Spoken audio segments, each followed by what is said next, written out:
мойындау керек, сынып қалдым. Палатканы да өрін көріп Ойбай. Телевизордан звук қосқан кездер болды, 100-ге апарып қойып. Екеуіне бірдей доғарған ғой. сұрақ қойып отырмыз ғой. Мынау таңдайды ғой кәдімгідей сұрақты. Оралбек деген асабаны Қитсан да білмеймін. норковый шуба.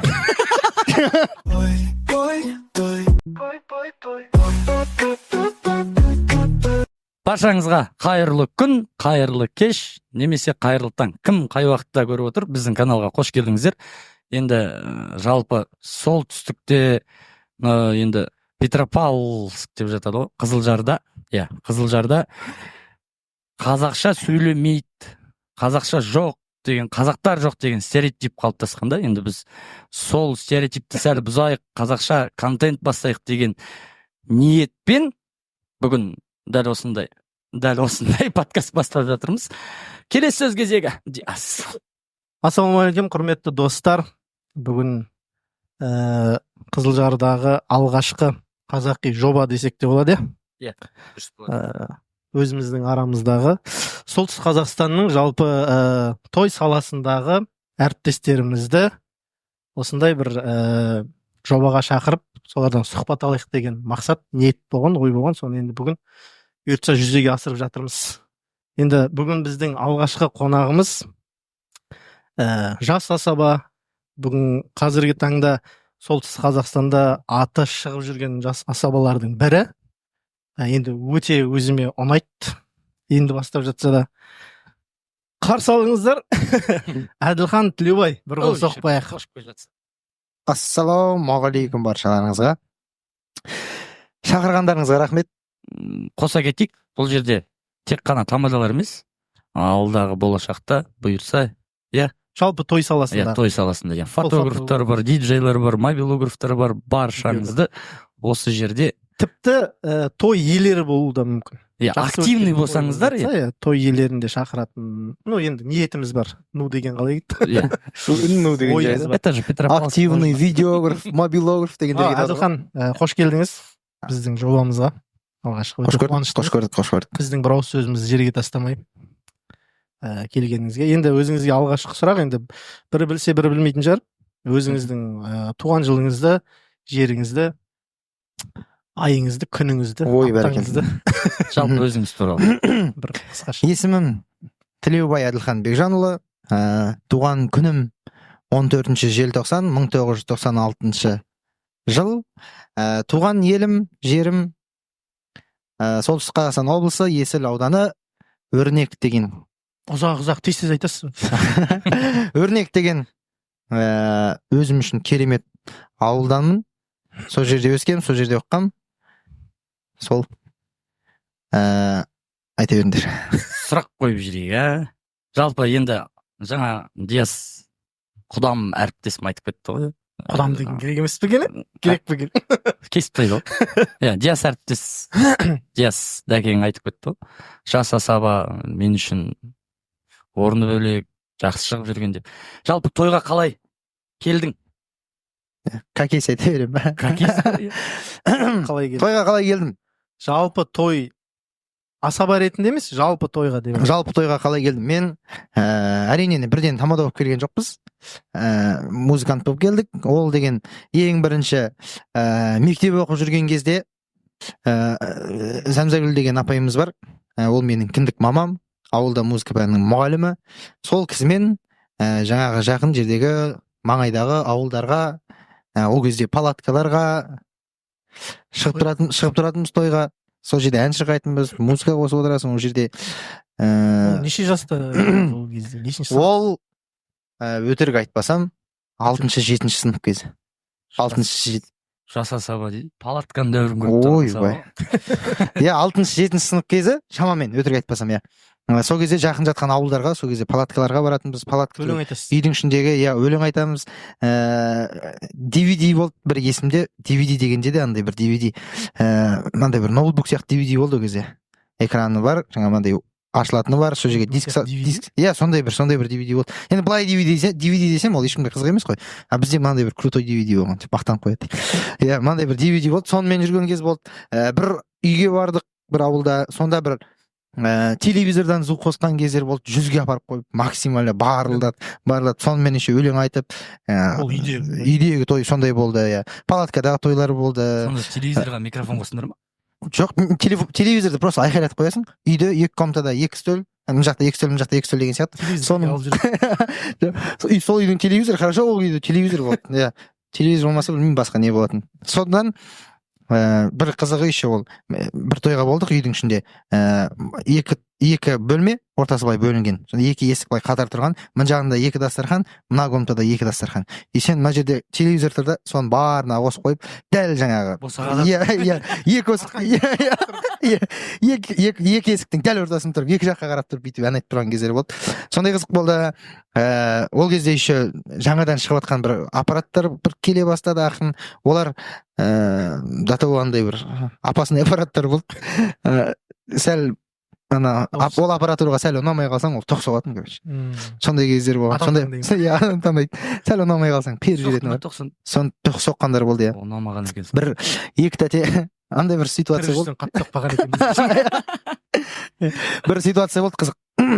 Бір той болды, палаткадағы той, как раз жаңбырдан кейін үсті бәрі су, біз колонканың сымын как-то ағаштардың үстімен апарып сондай жалғамыз. И аппаратураның енді келген кезі, сосын бізге именно. Сосын екі тәте тілек айтып тұрады, сол кезде бір тәте микрофон сұрап тұрады, екінші тәте сол кісінің бетінен сүйем деген кезде, ана микрофон, короче, екі тәтенің бетінің ортасында қалып қойғанда, короче, екеуіне бірдей тоғырған ғой, содан кейін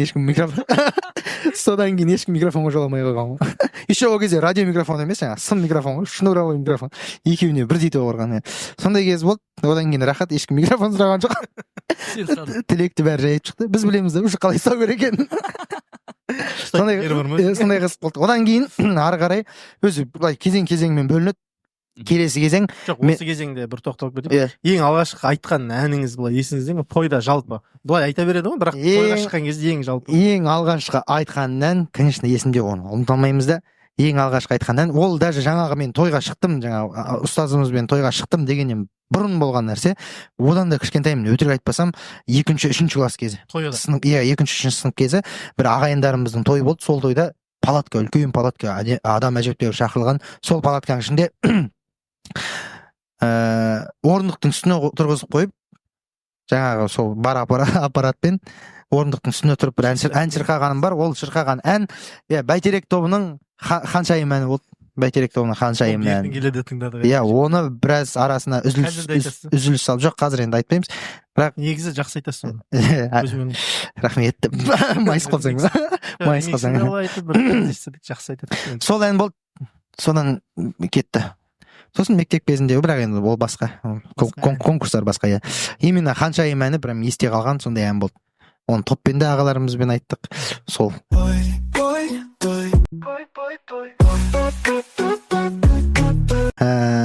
Одан кейінгі кезең өзім үшін жаңа кәсіби кезең басталды десем де болады. Ол кезең 11 сынып бітірген кездегі жазда басталды. Ол 2014 жылы. Иә, мен енді жаңағы апаймен жаңағы шығып жүрдік, не?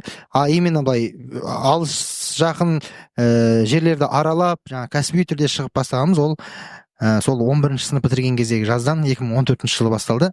Ол өңірімізге белгілі, бәрің білесіңдер. Ол асабаны танымайтын адам жоқ деп ойлаймын. Оралбек деген асабаны.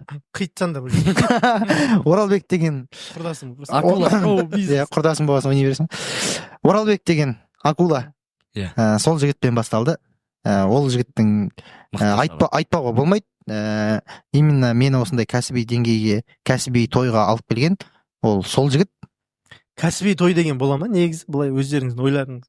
Кәсіби той деген кәсіби емес болып қалай бөлінеді? Жоқ, мен бөліп тұрғаным, именно мен тойды бөліп тұрған жоқпын. Бұл жерде мен өзімнің жаңа той саласына кіргенімді солай бөлем, өзім үшін білмеймін, солай бөлем.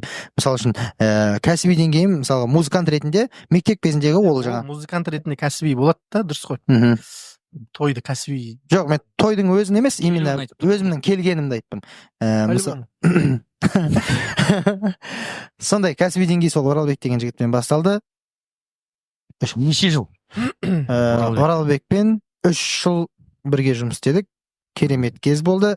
қаншама ел жер көрдік соның арқасында, неше түрлі арып жүретін ана Оралбекпен жүрген кезде маған несін айттың, опера ма бір или қалай, классика, итальянша ма бір әндер классический айтады. әндер, иә, Классический. классикалық әндер, иә, ол кезде андай репертуарда болды, иә. Соз вообще, ну мен бір Ақтілектегі көріп Мен таңғалып кеткенмін sana. всегда неге түсетін едім анау ханшайымды айтып жатқан кезде түсінетін едім. Уже 3-4 тойында ма кездескен, сол уже ханшайымға бәрін Ол билет кезде. айтатын. Мен Оралбекпен жүрген кезде сол вот именно Ақтілекте сол есімде қалып қалыпты кәдімгідей ана. Ол қандай тілде? Итальянша. Итальянша. Иә, опера сияқты. Те экстраньо деген Иә. Сондай кез болатын. Сондай сол әнін тыңдаған. И мен ол кезде ойлайтынмын ау, плюс жазып алған деп. Бірақ одан кейін жақсы таныспен жетіп келген кезде Білеміз ғой. Плюс әдемі жазып. негізі плюспен ән айтпайды ғой. Стоп. Айтады. Батырлар ұранын айтады. Стоп. Ең бірінші өзің мен тамада болып шықтың ғой. Жаңа Диас айтып кетті, міне жасы саба биылдан бастап жатыр деп. Ең бірінші тойың қайда, қалай? Бәріміз білеміз, бірақ Иә, Біз білеміз ғой, иә. Анау айтады ғой, ішкі сезімің қалай болды енді, оған дейін аппаратурада отыр. Иә. Мысалы үшін мен ең алғашқы тойымда кәдімгідей дірілдегем. Әлі дірілдейсің ғой. Болады ондай. Содан қалған ау деймін, бүйтіп дірілдегің. Сол моментте. Тоқтата алмай жүрмін десе. Қасаба шыққандағы тойым, одан бұрын бір кішкентай немен бір информациямен бассам. Неліктен асаба болып шығып кеттіңіз? Вот, мен сол сұрақ. Осымен бассам. Бұған дейінгі тамадаларыңыз ақшаны аз берді ма деген сияқты ғой. Бір андай бір мұңлы музыка қосып қойшы осы жерге, мен айтайын, жүрегім деген шығарайын десең. Ойнайтамын, не?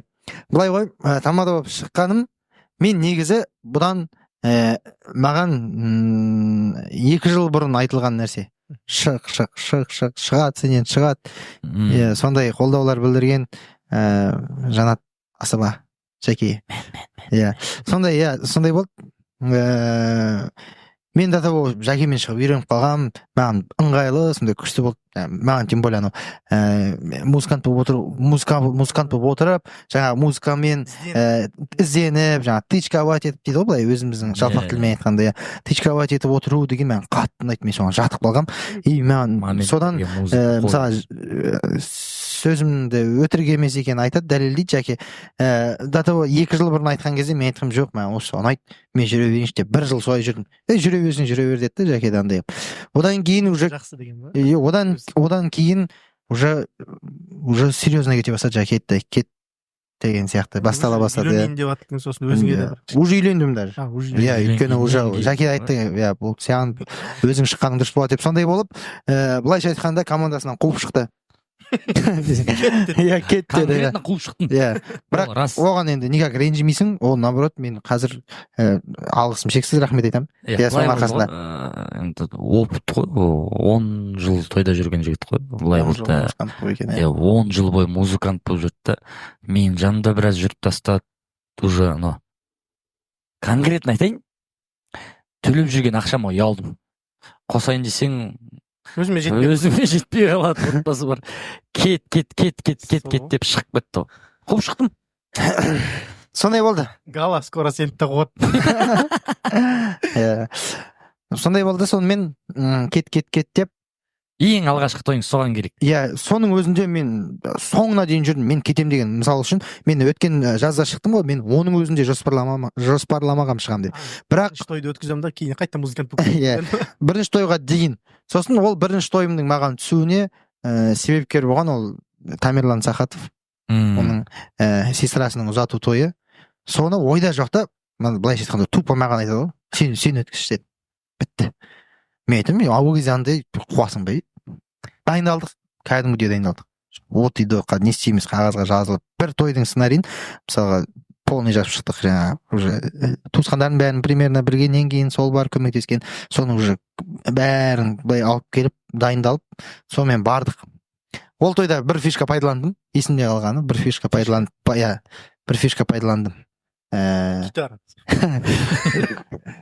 Қазір сол кезде қандай сценарий өтіп жүрді, реально сонымен бардық. Соны дайындап алып бардық. Жаңадан ештеңе ойластырған жоқпыз қатты. Иә, бір ойын жаңағы былай ойластырып, жаңағы бір ойдан келген наушникпен бір ойын болды, соны алып бардық. Қалғаны бәрі бүкіл тамадалар ана тамадан, мына тамадан кішкене алып солай жасадық енді. Оны мойындау керек. Сосын бұл бүкіл Қазақстан иә, енді фишкамыз болды, тойдың соңындағы түйін. Сол түйін бізді кәдімгідей алып шықты десек болады. Қалай? Тойды қалай түйін дегеніміз. Бұл тойда той өтірік айтпаймын. Прям жардық демесем де, бірақ өзіміз үшін де, той иелері үшін де бір жақсы деңгейде өтті. Видеосы әдемі. Өзіміз рахаттанып өткізген той болды. Содан кейін соңында түйін қойған кезде, осылай енді қасымда жүрген сол тойхана бәрін таныстырып, сондай қылған кезде айттым, бәрін таныстырып болып, өзімді таныстырар кезде осылай енді бір нәрсені мойындау керек. Бұл менің бүгін алғашқы тойым дедім де. Солай түйіндедім, сонымен әдемі алып кетті. Одан кейін қасыма келіп жаңа прям андай шок болған адамдар болды. Бір екі-үш адам точно қасыма келді. Точно сенің бірінші тойың ба не деп сондай болып келді. Кәдімгідей андай ішіңде деген. Соңында бірінші тойым деп айтып кеттің. Соңында бірінші тойым ағайын деп. Оған дейін бұрын той өткіздіңіз бе? Иә, бұдан 8 жыл бұрын бір құдалыққа шыққам. Бірақ ол жаңағындай одан кейін музыкант болып шыққан кезде соның көлеңкесінде ақ қойды. Ол қатты емес. Жаңа кезең осылай басталып кетті дейсің. Иә, ол Тамерлан Сағаттың арқасында жынды тоже. Сол той басқармаған тамада қалай бере салады тойын қызға. Ол басқа вариант болмады. Бәрі зайынып болып қалды. Ол созып жүріп алған шығар еще. Бар. 14 болды ма, қателеспесем, иә? Июньнің 14-на, ол 13 айт десе. Бір ай шығар. Бір ай бұрын примерно айтылды. Ең жаман өткен енді өз арамызда бар ғой. Жастармен айтып. Иә, қазір жастардың тілімен айтқанда, өзіміздің тілімен шіріген той. Мен по-любому бар ғой. Жоқ, бар. Конечно, кез келген тамада да бар деп ойлаймын. Жоқ, мен бір тамадан білем, вообще шірімейді ол. Диас па? Жоқ. Мен деймін, мысалы үшін менде бар. Кейін алдағы уақытта шақырамыз. Мен шіріген тойларым. Өзім шірідім деп санайтын тойым. Қашан болғанын айта алмаймын. Бірақ қандай той? Қандай той? Айта бер. Онда айтпаса да. Онда айтпай ақ қойын, иә, бұл просто ертең көреді. той иелері кішкене ренжітіп алуымыз мүмкін ғой. Сондықтан оны айтпай ақ қойын, бірақ болды. Районда болды. Шіріген тойым ең бір былай басқа тойлармен бәрімен салыстырып келгенде ең андай бір қиын өзім үшін сондай бір әзілдерім өтпей, жаңағы халық ұстай алмай қалған сондай бір тойым болды, районда болды. Бір ойын ғана тығып үлгердік. Жалпы тойда. Иә. Именно ол жоқ, ол именно анау не емес, жаңағы той иелерінің болмаса қонақтардың кесірінен деген сияқты емес, конкретно өзіміз. Почему-то сол тойда прям тоқтатып алдық өзімізді. Прям тармай істеттік. Рисковать етуге қорқып қалдық сол тойда.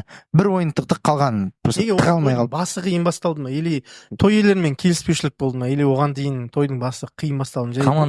Кей тойларда болады, тойдың басын бастайын деп отқан жаңа адам. Үлкендері, болмаса жаңа жеңгелер жағаласып кетеді ғой. Жағаласып бірден настроение сыр жүретін кейін. Біреумен сөйлесіп жүресің де 10 бастық келе ме тойға? Иә, мысалға тойлермен кездескен кезде всегда бәрі жақсы.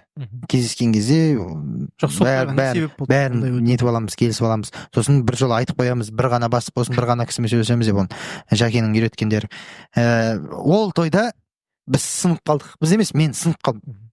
Неге сынып қалдым? Өйткені біз арасына өте жақын той салып, бір ауылдың екі тойына ілігіп қалдық. Бір ауылдың екі тойына ілігіп қалдық та. Сол қонақтар келіп. Иә, бірінші өте арасы андай жақын болды да. Бірінші тойда қонақта болған адамдардың бір мынау тойда бір 20%, 30% сол тойда болғандар болды. И мен соған сынып қалдым. Мынаны өткізсем, мына ойынды өткізсем, олар көрді, мен не істеймін? Иә, сондай болып қалдым. Реально сондай болып қалдым. Тем более ол бастап жүрген кездегі ондай қатты не жоқ. Бірінші тойларда, оның алдыңғы тойда өткізген сценарий бар, бітті. Сонымен кішкене шектеліп, әлі көп нәрсе оған қосып үлгермеген. Сынып қалған дұрыс емес, бірақ ойлаған дұрыс та солай. Әдемі. И көп нәрсе қосып үлгермедік, бір-екі нәрсені ғана қостық, қоса алмадық қалған. Иә, уже кеп қалды. И соған мен сынып қалдым. мойындау керек, сынып қалдым. Бірақ- Өзімнің көңілімнен шықпай өтті. Бірақ былай жалпы қонақтар Жалпы қонақтар риза болғандай болды. Өзі андай ғой, өзіңе- болды, иә. дұрыс өтпеген тойда ана қонақтар риза Иә. болып келіп жақсы Иә. өткіздің деген сияқты әңгімелер. Әдемі. Сондай болды. өзіңі кайфовать етіп өзің әдемі өткізген той Бұл жамандап кете ма? мына жақтан келіп біреу әңгіме айтып кетеді ғой. Сол тойда шынымен сынып қалдым. Реально сынып қалдым.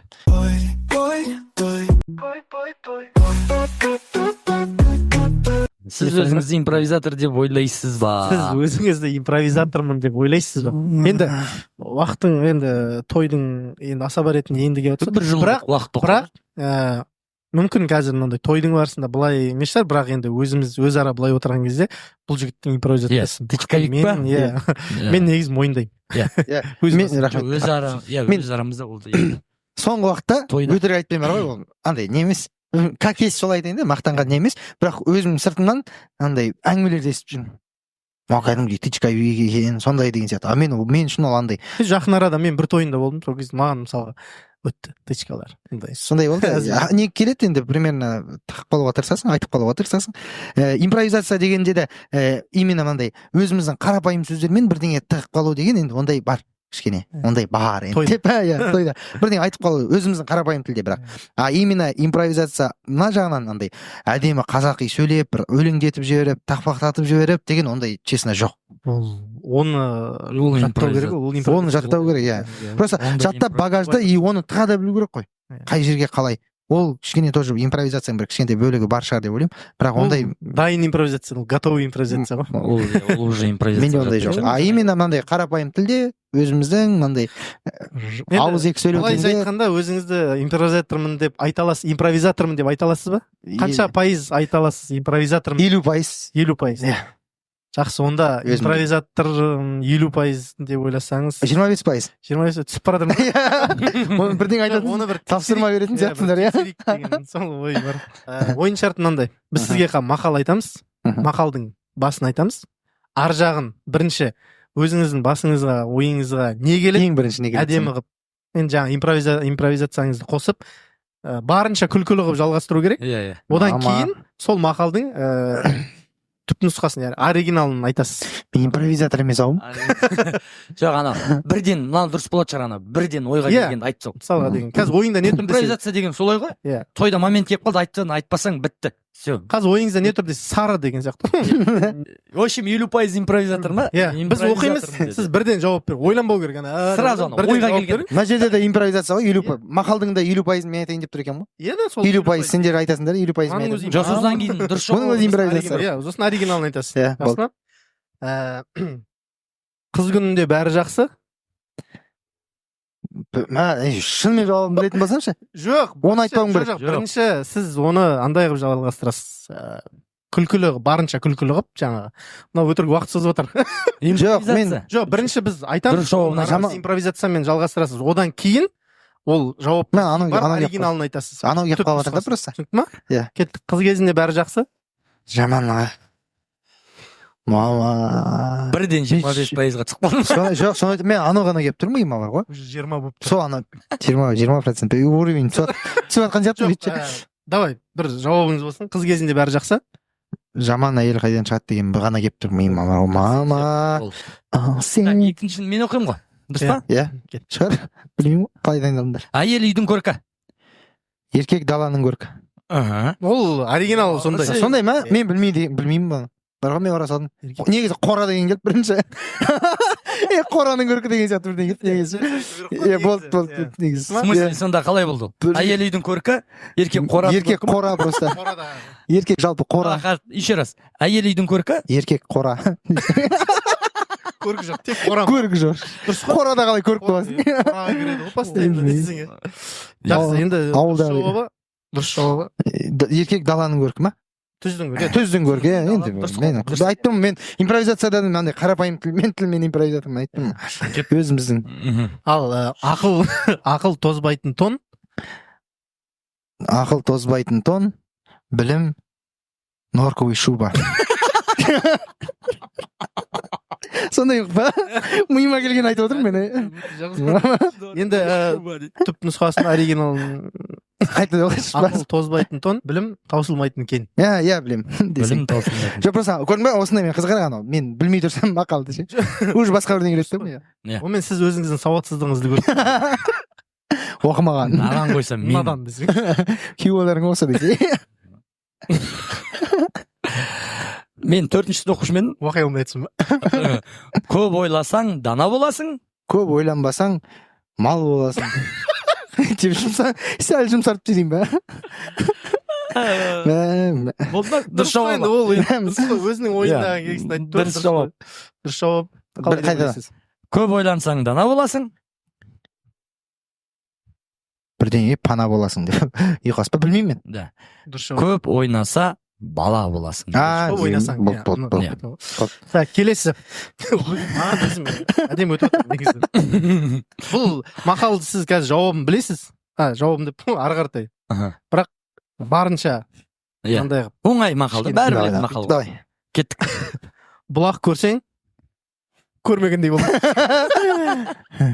Бұлақ көрсең қоянды қамыс өлтіреді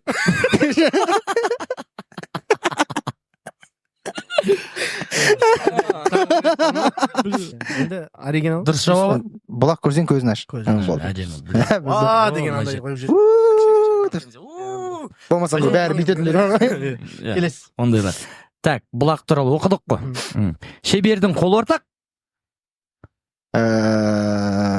тамаданың жолы ортақ қалай мама Оригиналынан әдемі болып кетті ма? Солай ма? Дұрыс жауап ба?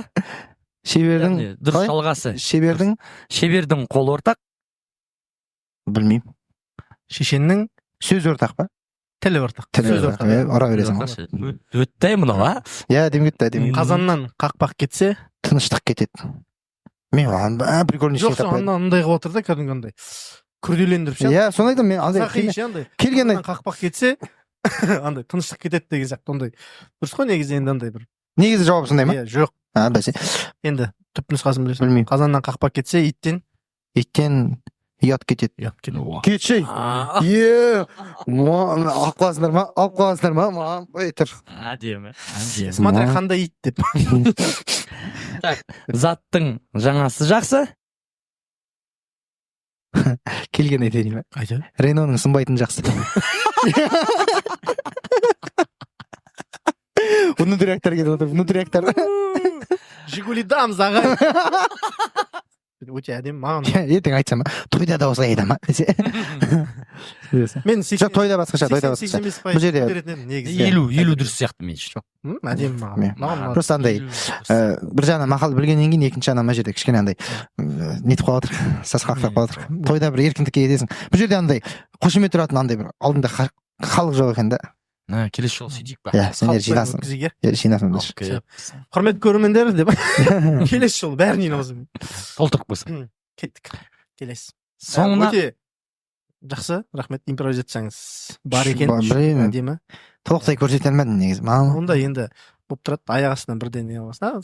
Уақыт өте келе үйренесіз мен өзінше құттыға берсең өзің. әдемі ғой. Иә. Әдемі. барынша андай құлдыртуға тырыстың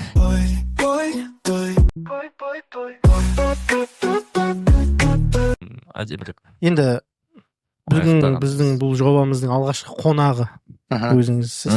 Қонағы болғаннан кейін жалпы бұны көретін көрермендерге айтарыңыз және біздің былайша айтқан каналымызға, біздің жобамызға бір тілегіңіз болса.